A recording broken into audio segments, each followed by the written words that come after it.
ধার দিয়েছিল, এবার দেখুন 1 কোটি টাকা ধার দিয়েছে, বন্ধু মারা গেছে, সে লাফাচ্ছে আমাকে আর শোধ দিতে হলো না।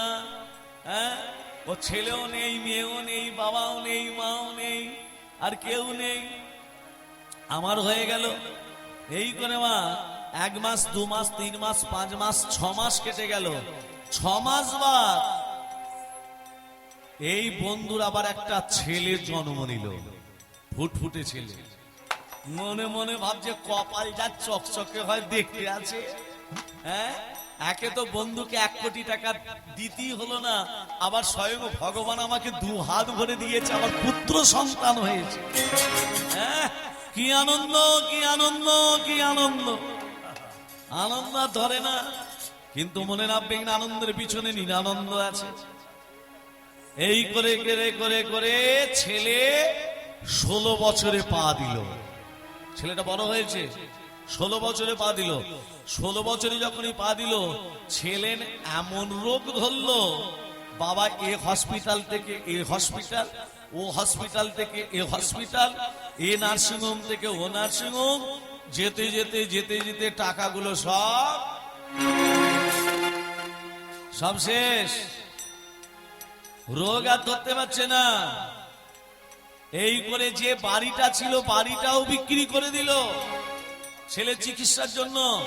যোগ্য ছেলে মারা যাবে, বাবা মা তো শেষ রক্তবিন্দু পর্যন্ত আজকে চিকিৎসা করবে ছেলেকে বাঁচানোর জন্য, নিজে রক্ত দিয়েও ছেলেকে বাঁচাবে। কি গো, করবে না?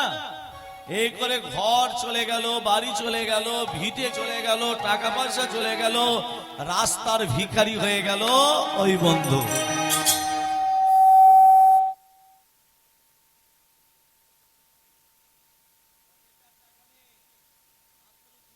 টাকা পড়ে আছে মা, এই 2000 টাকা নিয়ে কি করবে? ছেলে চিকিৎসা না পেয়ে ছেলেটা একদিন মারা গেল। ছেলেটা যখনই মারা গেছে,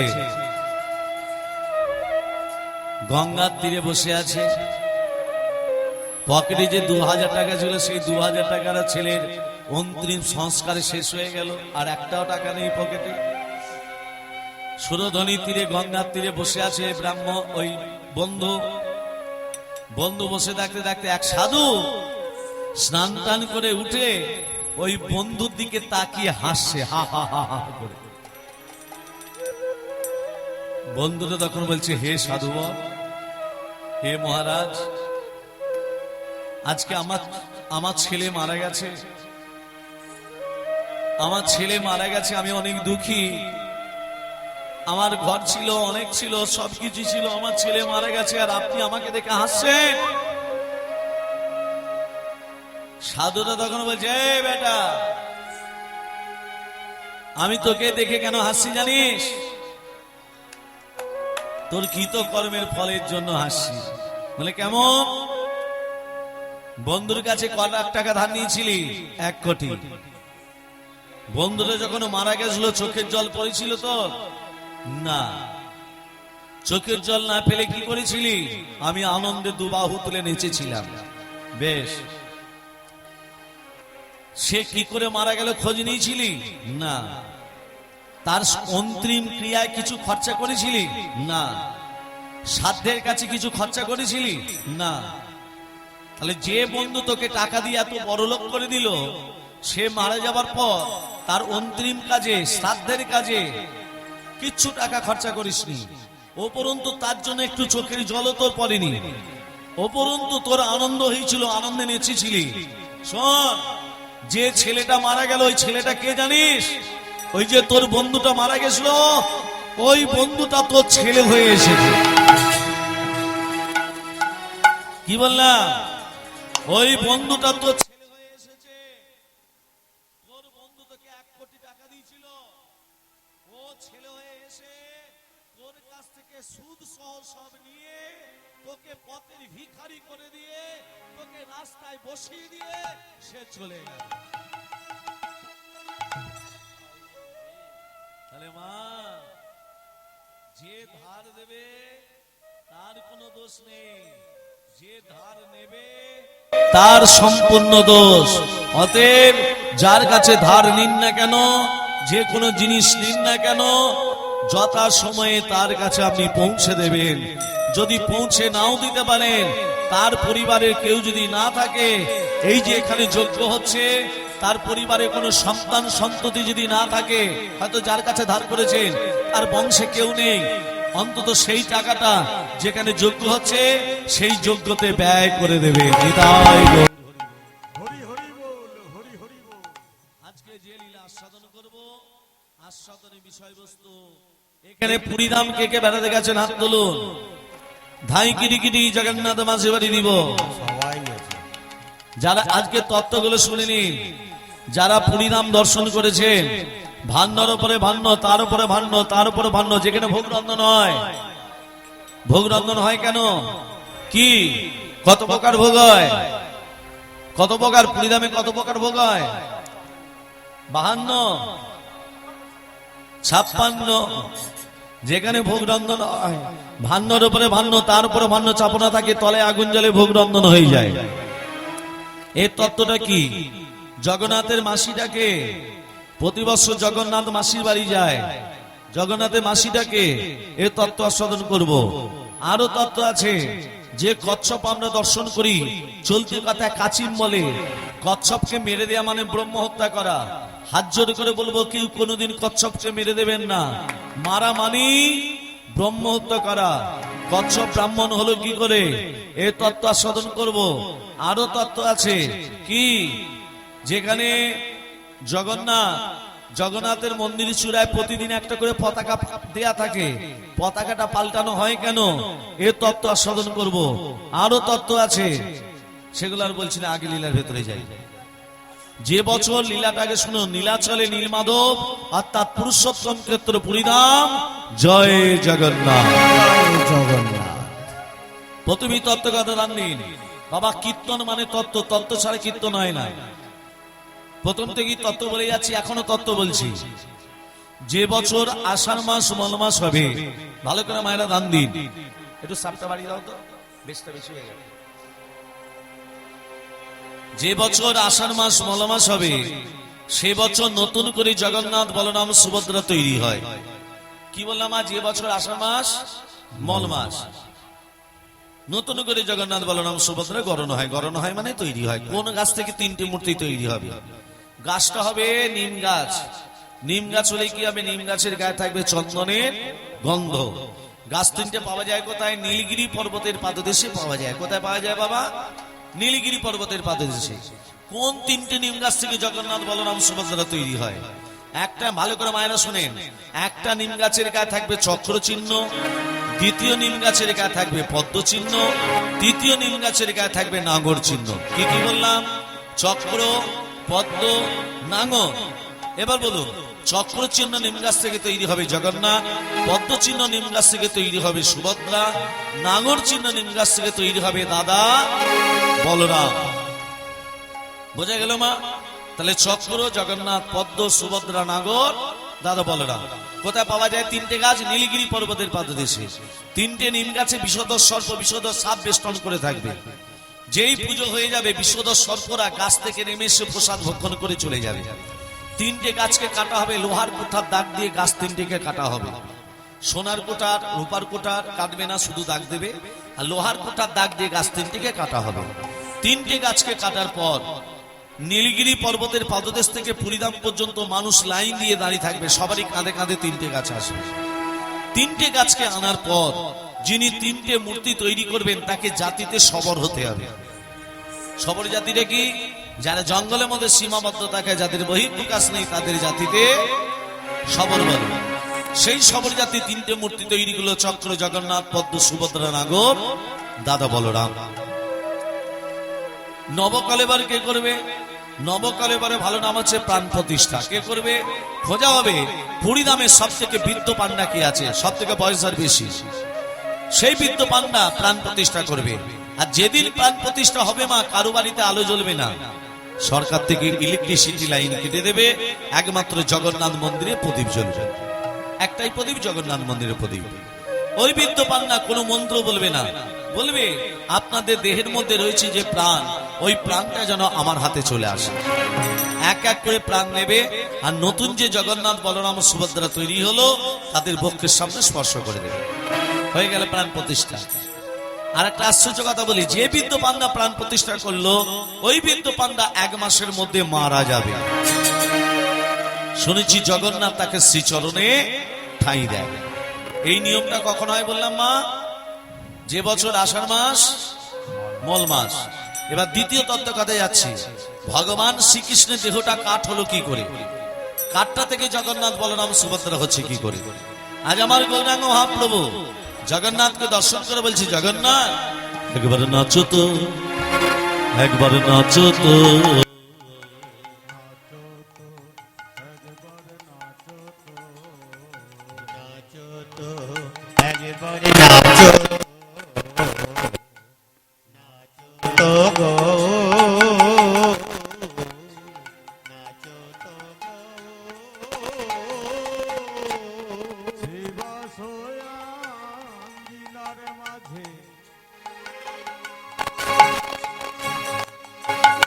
আয় আয় তোরা দেখে জাগো,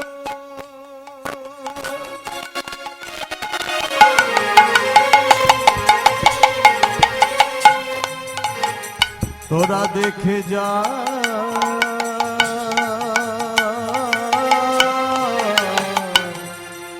তোরা দেখে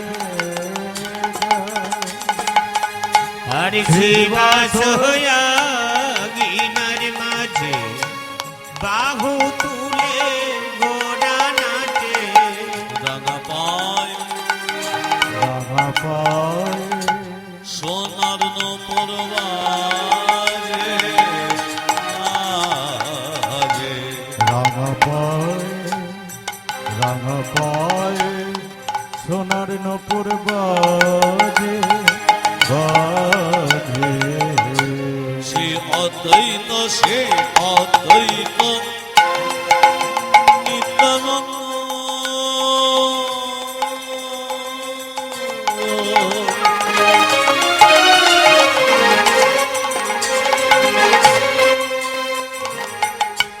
শিবাস গদাধর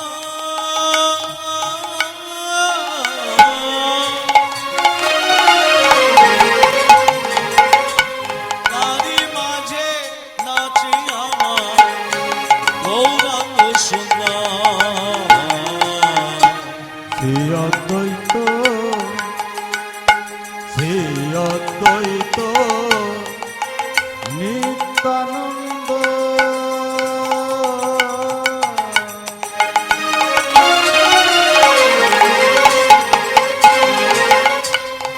শিবাস গদাধর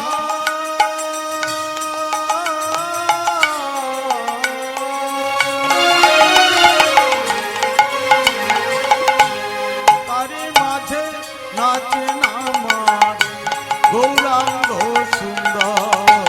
আমার গৌর হরি নাচিছে, আমার গৌর হরি আমার গৌর হরি নাচিছে, রাঙা পায়ে সোনার নূপুর, গৌর হরি হরি হরি হরি বলে গৌর হরি ও রাধে দয়া করো বলে, গৌর হরি হরি হরি হরি বলে, গৌর হরি হরি হরি হরি বলে, গৌর হরি হরি হরি হরি বলে গৌরী হরি নাচিছে, হরি হরি হরি বলে গৌর হরি নাচিছে আমার প্রভু গো।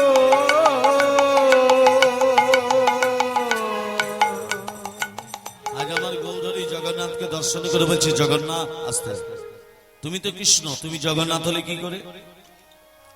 ত্রেতা যুগে যখন সীতাকে হরণ করে নিয়ে চলে গেল রাবণ, তুমি সহযোগিতা নিয়েছিলে সুগ্রীবের কাছে। সুগ্রীবকে বলে, সুগ্রীব আমার সীতাকে যদি উদ্ধার করে দিতে পারো তোমাকে আমি কিষ্কিন্ধ্যা রাজা তৈরি করব। তুমি জানতে না যে বড় ভাই হবে সে হবে রাজা, সুগ্রীবের দাদা হলো বালি। তুমি কি করলে? দুই ভাইয়ের মধ্যে দ্বন্দ্ব লাগিয়ে দিলে। তাকি তাকি দেখছো বালি সুগ্রীবকে হারিয়ে দিচ্ছে। সুগ্রীব যদি হেরে যায়, রাজা যদি না হতে পারে, বানর সেনা সহযোগিতা পাবে না। তুমি আড়াল থেকে বালিকে গোপনে বধ করলে। আর বালির ছেলে অঙ্গদ রামচন্দ্রের চরণ দুটো জড়িয়ে ধরে বলছে, প্রভু তুমি আমার পিতাকে কেন মারলে? প্রভু আমার পিতা তো কোনো অন্যায় করেনি, আমার পিতা তো কোনো অপরাধ করেনি, কেন মারলে? অঙ্গদ তোর পিতাকে মেরে আমি ভুল করেছি, বলো বাবা কি বর চাস? অঙ্গদ বলছে, প্রভু তুমি আমাকে এই বর দাও, আমার পিতাকে যেমন তুমি তীরবিদ্ধ করে মেরেছো, তুমি আমাকে এই বর দাও, আমিও জানো তোমাকে ঠিক সেইভাবে তীরবিদ্ধ করে মারতে। অঙ্গদকে কেউ হাত দেবে না। পিতার প্রতিশোধ তুলতে চাইছিস বাবা, এটা ত্রেতা যুগ। আমি সুরুচি নদীর জলে ইচ্ছা মৃত্যু বরণ করবো। আগামী তাপর যুগে আমার আবির্ভাব হবে কংসের কারাগারে দেবকীর উদরে। ভক্তমন্ডলী মায়েরা বাবারা, কৃষ্ণের আবির্ভাব কখন হয়েছিল ভালো করে শুনে নিন।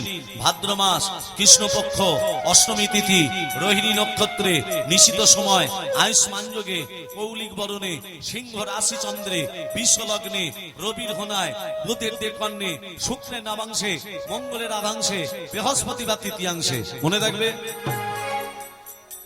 মনে থাকবে না? সবাই বলে ভাদ্র মাস কৃষ্ণপক্ষ অষ্টমী তিথি। কি জন্য কীর্তন শুনতে এসেছেন? কিছু পাওয়ার জন্য মানুষ কীর্তন শুনতে আসে, কিছু নতুনত্ব পাওয়ার জন্য আসে। তাহলে সুন্দর তত্ত্বটা শুনে নিন।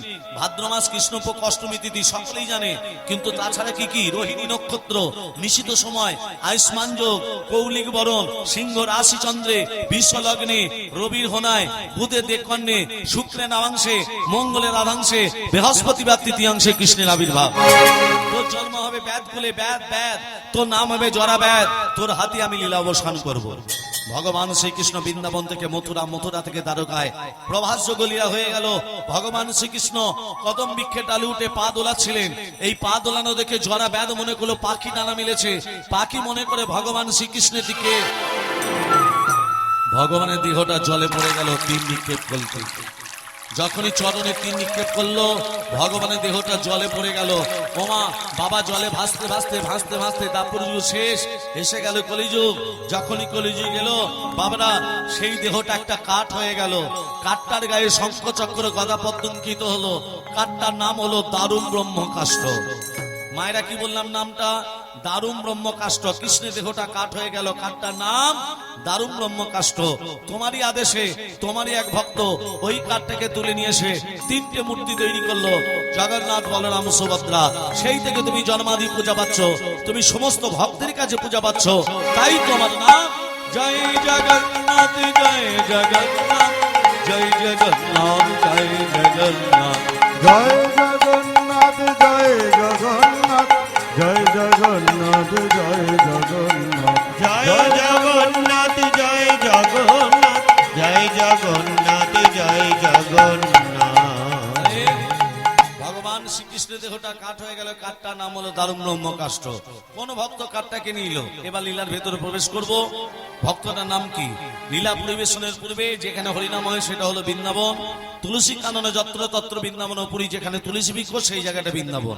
মায়েরা তুলসী পত্র তোলার সময় মন্ত্র বলেন।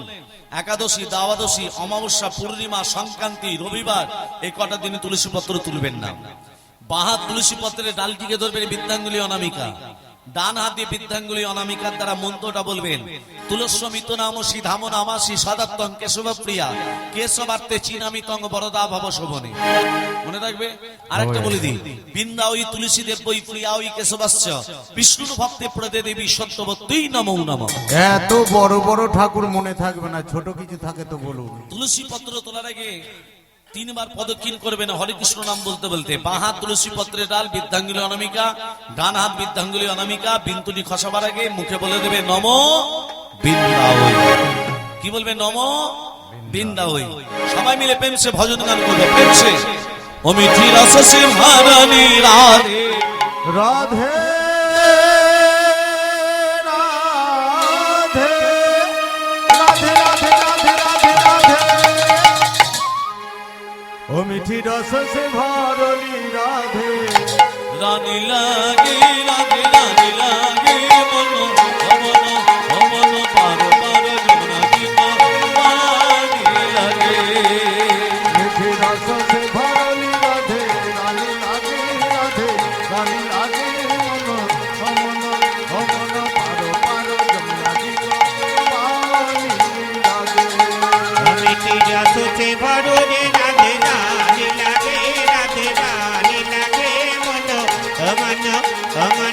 পারো পারো যমুনা জিকো পানি লাগে রাধা কি গরি গরি যমুনা গরি পারি রাধা কি গরি গরি যমুনা করি পারি।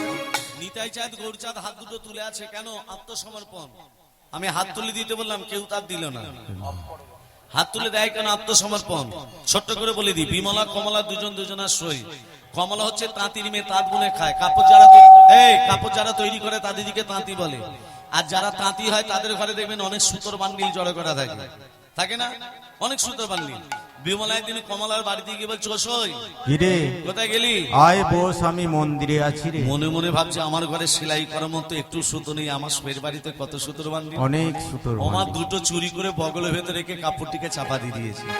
এমন সময় সই মন্দির থেকে বেরিয়ে বলছে, সই রে বললে একা একা হরিনাম করতে ভালো লাগছিল না, হ্যাঁ? চনা দু সই মিলে দু বাহু তুলে হরিনাম করি। সর্বনাশ। মানে হাত তুলে তো সূত্র বান্ডিল পড়ে যাবে। এই আজকে আমার সময় নেই, কালকে এসে হরিনাম করবো। আমার টানতে টানতে মন্দিরে নিয়ে গিয়ে বলছে, এবার আমার সঙ্গে হাত তুলে বল, বল রাধা কি গরি গরি যমুনা গরি পারি। রাধা কি গরি গরি যমুনা করি পারি। এই দেখো, এই দেখো, যদি বা দিচ্ছে তা আবার হাত তুলে তো সুতোর বান্ডিল পড়ে যাবে, হাত তো তুলছে না।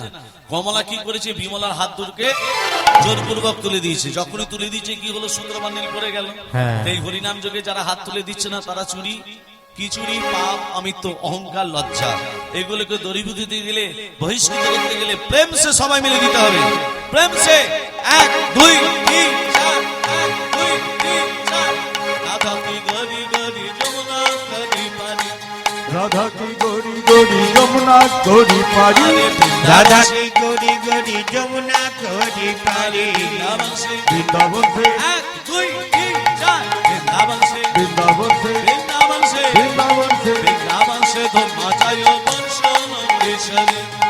হরি হরি হরি বল। বৃন্দাবনে গঙ্গা জল বর্ষা নাথে মিঠি রস সে মিঠি রস সে মিঠি রস সে ভরণী রাধে রাধে রাধে হরি রাধে বল। রাধে রাধে মন অমন অমন পারো পারো যমুনা দিগ পানি লাগে। মিঠি রস সে ভরণী রাধে রানী লাগে রাধে রানী লাগে মন অমন অমন পারো পারো যমুনা জিক পানি লাগে রাধা রানী কি জয় হো। শ্যাম সুন্দর কি জয় হো। মদন মোহন কি জয় হো। গিরিধারী লাল কি জয় হো। খারাপ লাগছে কি? জয় হো। সব জয়। ভগবান শ্রীকৃষ্ণের দেহটা কাঠ হয়ে গেল, কাঠটার কি নাম বলেছিলাম মা? দারুণ ব্রহ্মকাষ্ঠ। কোন ভক্ত কাঠটাকে নিয়ে এলো? পদাবলী কি বলছে? ইন্দ্র তুমন নামে রাজা।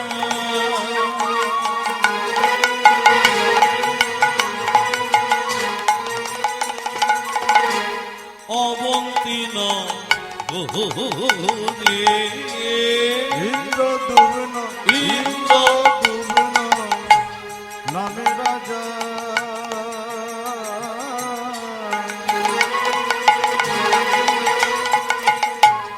অবন্তী নগরে ইন্দ্র দম্ন নামে রাজা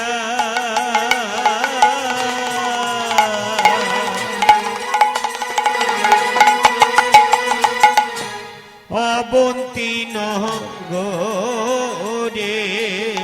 কোথাকার রাজা? অবন্তী নগরের রাজা। এই যে মা, রাজাটার নাম কি বললাম? ইন্দ্রদ্যুম্ন। রাজা হলে কি হবে? তার লোভ ছিল না। রাজা হলে কি হবে? তার লালসা ছিল না। রাজা হলে কি হবে? তার দম্ভ ছিল না, অহংকার ছিল না। 1 মাস হয়ে গেল রাজা সিংহাসনে বসে না। 1 মাস। তাহলে রাজা যদি সিংহাসনে না বসে, রাজা বলে কেউ মানবে মা? যদি সিংহাসনে না বসে। রাজা ইন্দ্রদ্যুম্নের স্ত্রী নাম হচ্ছে গুন্ডিচা। নামগুলো মনে রাখবেন, গুন্ডিচা। তিনি ছিলেন হরিবৈমুখী। হরিবৈমুখী মানে হরিনাম বলবেও না, শুনবেও না। তিনি মনে মনে ভাবলেন, আমার স্বামী যদি সিংহাসনে না বসে, ধনরত্ন পাবো, রাস ঐশ্বর্য পাবো, হীরা জহরত মণিমাণিক পাবো, রানী বলে আমাকে সম্মান করবে? কেউ করবে না। তাহলে যেমন করে হোক, যেভাবে হোক, আমার স্বামীকে রাজি করাতে হবে যাতে সিংহাসনে বসে। এর জন্য মিথ্যা কথা বলতে হবে। এখনকার মায়েরা যেমন ঝুড়ি ঝুড়ি মিথ্যে কথা স্বামী দিকে বলে, হ্যাঁ বলে না? বলে। সবাই বলে মিথ্যে কথা, মায়েরা বলে না? সাধু পুরুষ নাকি না, সবাই বলে। আমিও মিথ্যে কথা বলবো আমার স্বামীকে সিংহাসনে বসানোর জন্য। কি মিথ্যে কথা বলবো? বলবো স্বামী, প্রজারা সিদ্ধান্ত নিয়েছে তোমাকে এই অবন্তীনগর থেকে তাড়িয়ে দেবে।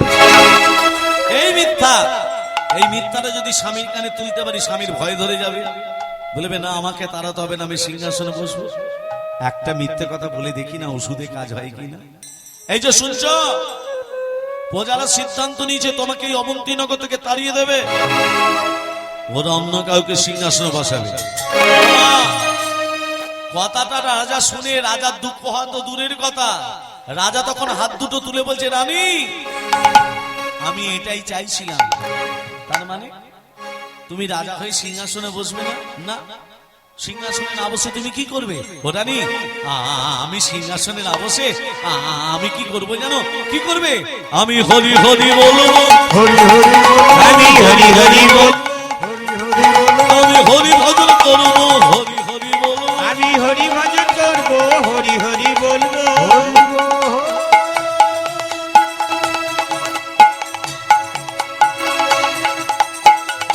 হরি বল, হরি বল, হরি বল, হরি বল, আমি হরি হরি বলবো, হরি হরি বল, হরি হরি বলবো। হরি ভজন করবো, হরি হরি বলবো। আমি হরি ভজন করবো, হরি হরি বল। তুমি যদি আমার স্বামী হয়ে হরি হরি করো, আমি তোমার স্ত্রী, আমি কি করব? এই স্ত্রী মানে কি? সহধর্মিনী। সহধর্মিনী মানে কি? স্বার্থপরতা নয়। স্বামী যে পথে অধিক হচ্ছে সেই পথকে অনুসরণ করে, সহধর্মিনী কাজ। এখনকার মায়েরা স্বামীদের পথে চলে। মা তা খারাপ না। স্বামী যদি পূর্ব দিকে যায়, স্ত্রীরা যাবে পশ্চিম দিকে। শোনো, আমি যদি তোমার স্বামী হয়ে হরি হরি করি, তুমি আমার স্ত্রী হয়ে তুমিও হরি হরি বলবে। হরি হরি বল, তুমি হরি হরি বলবে, হরি হরি বল, তুমি আমার সঙ্গে চলবে, হরি হরি বলবে। তুমি আমার সঙ্গে চলবে, হরি হরি বলবে। আগামী কাল থেকে তুমি সিংহাসনে বসবে, গলায় রত্নহার পরবে, রাজমুকুট পরবে, অবন্তীনগরের সিংহাসনে তুমি কাল থেকে বসবে। কথাটা শুনে রাজা চোখে জল। প্রভু, আমি যদি সিংহাসনে বসি, আমি তোমায় ডাকবো কখন? আমি তো সিংহাসন চাই না, আমি তো রত্নহার চাই না, আমি তো রাজমুকুট চাই না। প্রভু, আমি তোমার শ্রীচরণ লাভ করতে চাই, আমি তোমার চরণ ছাড়া কত না। প্রভু, আমি তোমার চরণ ছাড়া কিচ্ছু চাই না, চাই না সিংহাসন, চাই না রত্নহার, চাই না রাজমুকুট। প্রভু, আমি তোমার শ্রীচরণ লাভ করতে চাই। আমি কার সঙ্গ করছি? আমি কার সঙ্গ করলাম? আমার স্ত্রী কিনা বলছে আমাকে সিংহাসনে বসতে হবে। আমি করতাম যদি এই সতের সঙ্গ, আমায় রাত হরি ভালো। আমি করতাম যদি সতের সঙ্গ, আমার রাখত হরি ভালো। আমি করতাম যদি সতের সঙ্গ, আমায় রাখতো হরি ভালো। এই আশা করি আমার প্রভু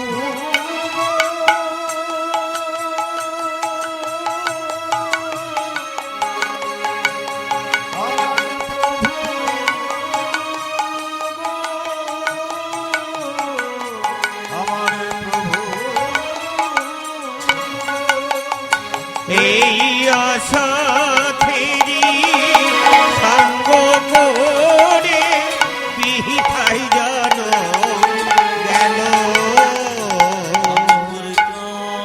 যদি সতের সঙ্গ রাত হরি ভালো। আমি করতাম যদি সতের সঙ্গ, আমার রাখত হরি ভালো। আমার একটা জমি, ছয়টি বলদ গো,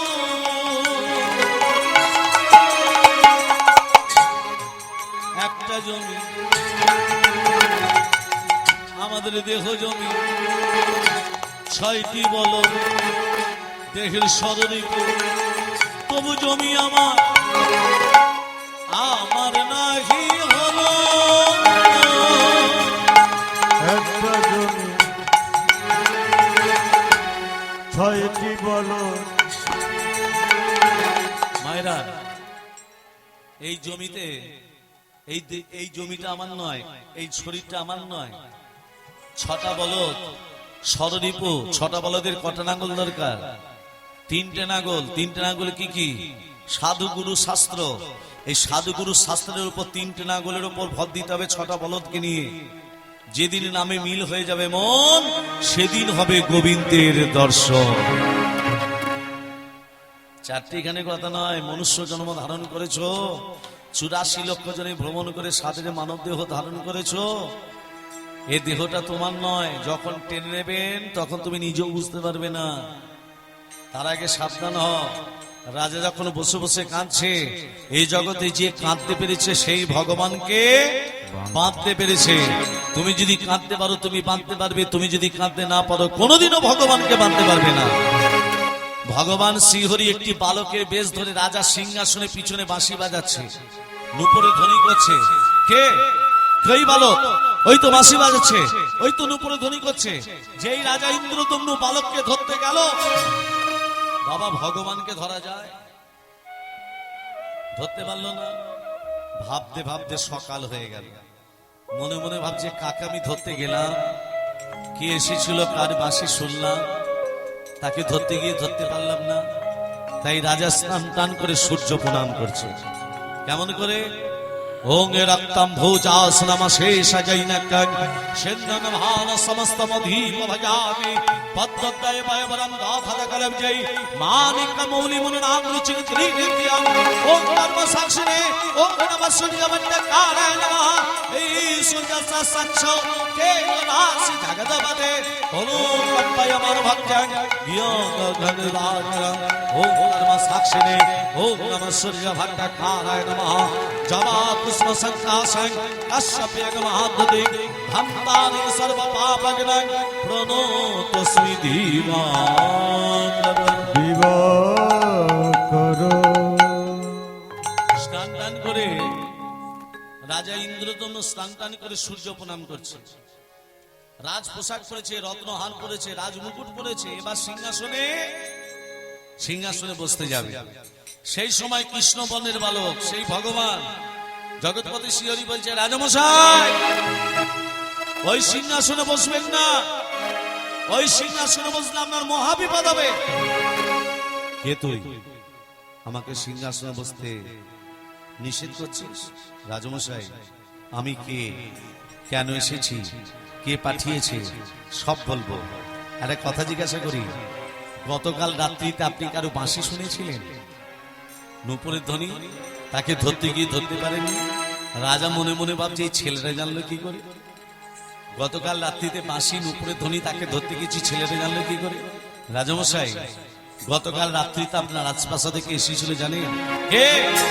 তোমারও পানের ঠাকুর নীলমাধব নাম। হরি হরি বল। ঠাকুর নীলমাধব নাম। তোমার প্রাণের ঠাকুর নীলি মাধব নাম। গোপন মজিত হনে মর্তধাম। গোপন মোদিত হরে মর্তধাম। গোপন মজিত হনে মর্তধাম। তাহারে আনিতে তুমি আপন আগারে। আরে আনিতে তুমি আপন আগারে। করিবে মহিমা প্রকাশ জগৎ মাঝারে। করিবে মহিমা প্রকাশ জগৎ মাঝারে। মাধবের সন্ধান করো, মাধবের সন্ধান করো। মাধবের সন্ধান করো। নীল মাধবের সন্ধান করো। জগন্নাথরূপে প্রতিষ্ঠা করো, নীল মাধবের সন্ধান করো। জগন্নাথরূপে প্রতিষ্ঠা করো। নীল মাধবের সন্ধান করো। মনে মনে ভাবছে, আমার নীলমাধব কোথায় আছে আমি তো জানি না। শোনো রাজা ইন্দ্রদম্ন, নীলমাধব গোপনে এক ভক্তের বাড়িতে পূজিত হচ্ছে। তিনি গোপনে থাকতে চান না, তিনি নীলমাধব নাম নিয়ে থাকতে চান না, তিনি জগৎবাসী সবার পুজো পেতে চায় জগন্নাথ নাম ধারণ করে, তাকে সম্মান করে নীলমাধব থেকে জগন্নাথ রূপে প্রতিষ্ঠা করে। ধুলায় গড়াগড়ি খাচ্ছে রাজা ইন্দ্রদম্ন। মাগো, কে গড়াগড়ি খাচ্ছে ধুলায়? হরে কৃষ্ণ। কে? রাজা ইন্দ্রদম্ন। যেখানে হরিনাম যজ্ঞ হয় মানুষ ধুলায় গড়াগড়ি দেয়। কেন দেয়?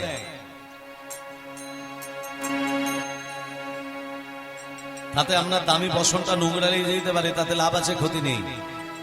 ধুলা নয়, ধুলি নয়, ভক্তিপদ রেণু, সেই ধুলা মেখেছিল নন্দের নন্দন কানু। ওই জন্য বৈষ্ণব পদাবলিতে লেখা আছে, ধুলা মাখো মাখো রে এই তো বোঝের ধুলা, অঙ্গে মাখো মাখো রে এই তো বোঝের ধুলা, অঙ্গে মাখো মাখো রে এই তো বোঝের ধুলা। ধুলা নাই ধুলি নাই ভক্তিপদ রেণু,